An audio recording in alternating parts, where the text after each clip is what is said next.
Ladies and gentlemen, J-Man here, and I think it's safe to say we are officially at that point in the Destiny season where content is dry and speculation is on the rise. I've been scrolling through the depths of Twitter and YouTube and have come across quite a few opinions stating that the Hunter exotic boot Stompees should finally be nerfed. And I've listened to what the experts have to say, and as a Stompees crutch myself, I can kinda get behind their thoughts. But what I haven't heard is, what does the Crucible look like after a Stompees nerf? In this video, we're going to take a look at Hunter exotics that might sneak their way into the Crucible meta if and when 90% of the hunters out there take off and nerf Stompees. Hunters have a collection of exotics that are tied to their dodge class ability. These include Dragon Shadow, Mask of Bakris, the Bombardiers, Radiant Dance Machines, the Six Coyote, Wormhusk Crown, and Gemini Jesters. While many of these are viable options, it's important to remember that in the 30th anniversary ability tuning, the Hunter dodge cooldown timers were nerfed and dodge no longer breaks projectile tracking. This in turn nerfs all of the class ability exotics that we've just listed. Some of those hurt worse than others, and one that comes to mind is Dragon Shadow. If I had to guess, the general Crucible population would expect most hunters to begin using Dragon Shadow. This chess piece allows you to use Gambler's Dodge to refresh your melee ability, while still reloading all of your weapons, offering the best of both worlds from the Hunter class abilities. But, as we mentioned, Gambler's Dodge cooldown was nerfed and now has a base timer of 38 seconds. You can still get a nice increase in handling and movement speed while using the Marksman Dodge shorter cooldown, but it definitely hinders the identity of this exotic. While I expect some increase in usage, I can't picture Dragon Shadow dominating the meta like Stompees has, especially when there's already many ways to intrinsically increase handling on your weapons. Another exotic that took a big hit from the dodge cooldown nerf is the Mask of Bakris. Mask of Bakris replaces your stasis dodge ability with a teleporting shift, but increases the dodge cooldown as a result. At one point, this helmet was insane to pair with Shadow Dive, where you can pull off a shift into Glacier Nade combo and explode the entire enemy team. But Glacier Nades were recently nerfed so hard that most hunters aren't even using stasis. Between the Glacier Grenade nerf and Mask of Bakris delaying dodge cooldowns even further, I can't picture this exotic getting much traction. I do think that there is an exotic that will pair very nicely with the Stasis Hunter, but we'll discuss that later on in the video. One exotic I'm actually surprised I haven't heard more about is the Bombardiers. This exotic was recently adjusted to have a different status effect depending on what subclass you're currently using, and most of these status effects seem like solid options. For example, I can picture being chased by a roaming super, dodge while using Void, so that the explosive detonation suppresses the enemy out of super. I would put this exotic in the fun category. In casual control, I can picture this thing being a menace that makes a wild play here and there, but it still won't be used as much as other options. Remember when the Radiant Dance Machines first released?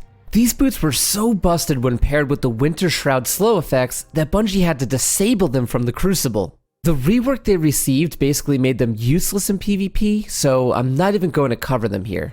However, for my hunter mains out there that do enjoy spamming dodge all match, insert the Sixth Coyote. Simply put, this exotic chess piece grants an additional dodge ability, basically circumventing the dodge cooldown nerf. The caveat here is that the Sixth Coyote does not provide any status buffs or synergies with the dodge itself. But if you're a cracked hunter who's all about movement, this can be a solid option. I can picture this being paired with something like Bottom Tree Gunslinger and Weighted Knives with Gambler's Dodge. Twice the dodges means twice the weighted knives in this case. This extra evasiveness while getting additional melee charges could be a new option out there for hunters. So far, the list of class ability exotics have all been decent options. However, the last two remaining are in my opinion some of the best alternatives to Stompees. Let's start with Wormhusk Crown. Wormhusk already has a reputation for being a pesky exotic that acts as a get-out-of-jail-free card by giving you health and shield upon dodging. I can't remember exactly how many times Wormhusk has been nerfed, but there were cases in the past where this exotic was simply too strong. And even after these adjustments, Wormhusk still remains so reliable in winning your 1v1s. Since dodging gives you health regen, you don't need the extra movement from Gambler's Dodge, meaning you can leverage the short cooldown from Marksman's. It seems that no matter what tweaks Bungie makes to this exotic, it always remains a strong option. And I can picture a lot more adoption of Wormhusk, especially since it pairs well with all subclass trees.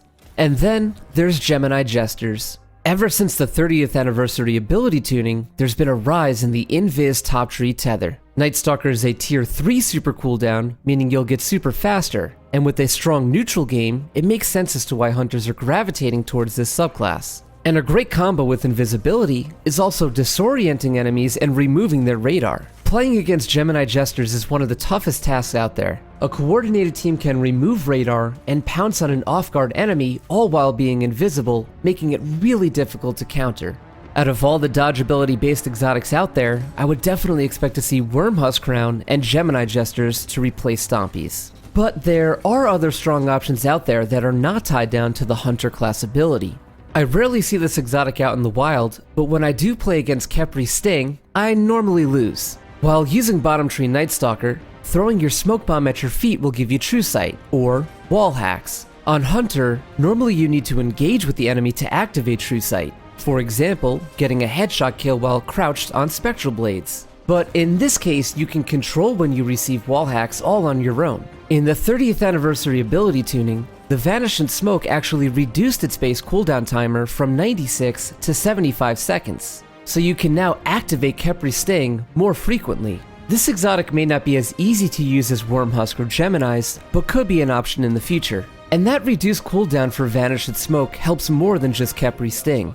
Omnioculus has always been thought of as a PvE exotic, but hold my beer while I vouch for this chess piece for the Crucible. This is an exotic for Guardians who enjoy playing the team player support role. Simply throw a smoke bomb at the feet of your teammates and all of a sudden everyone is invisible with damage resistance. We're used to hunters being invisible, but have you ever seen an invisible Titan running around with Peregrine Greaves? That's a pretty scary thought. I personally owe this exotic more time in the Crucible, but I think it's a fantastic option out there for Guardians who like to play a bit more in the support role. While we're on the topic of invisible Guardians, we can't forget about Graviton Forfeit. In addition to being the sexiest looking exotic in the game, the Graviton also increases the duration of any invisibility effects. Most people, including myself, forget that this helmet also recharges your melee faster, increases reload speed, and increases recovery all while invisible. While Omnioculus is a bit more reserved for your team player, Graviton is geared towards that lone wolf playstyle. Pairing well with all void options, you can chain together sprees of being invisible, picking off Guardians, and regenerating your health faster than before. I see this being a little more useful in 6 vs 6 Crucible, but nonetheless a great alternative to Stompees. And this brings us to our last exotic of the video, Frosties. I purposely saved Frosties for the very end because I think it's pretty underrated and also the best replacement for Stompees. Not only do Frosties increase your movement speed after a dodge, but they also increase grenade, melee, and dodge regeneration while sprinting. If we think of why Stompees are so powerful, it's because they have no downtime. The movement buffs are always available, and you don't need to do anything to activate them. The same kinda holds true for Frosties. If you don't have an ability at that moment, all you need to do is sprint to refill them. Getting your dodge back quicker also means more increase in sprint speed, giving you something closer to the power of Stompees. And when I scroll through the list of grenades and melees in the Hunter arsenal, I'm reminded by how many strong options there really are. The Arc Strider Arc Bolt Grenade and Disorienting Blow, the Night Stalker Spike and Void Wall Grenade and Smoke Melees, the Gunslinger's Trip Mine Grenades and Throwing Knives, and even the Revenant Duskfields with a now reduced charge time and Shurikens. Frosties makes all of these fantastic abilities available much more often, all while giving you an increase in movement speed similar to Stompees. Before we do close out, I did want to dish out some honorable mentions to Foe Tracer, Oathkeepers, and Athrus's Embrace. While these exotics have potential, they were a little too situational for me to include in the main list. If you think I missed an exotic or wanted to share which armor piece has the best chance of replacing Stompees, feel free to share that down in the comments below. Here's my usual plug stating that if you enjoyed this video, please give it a like and consider subbing to the channel. As always, thank you for watching, and I'll see you in the Cosmodrome.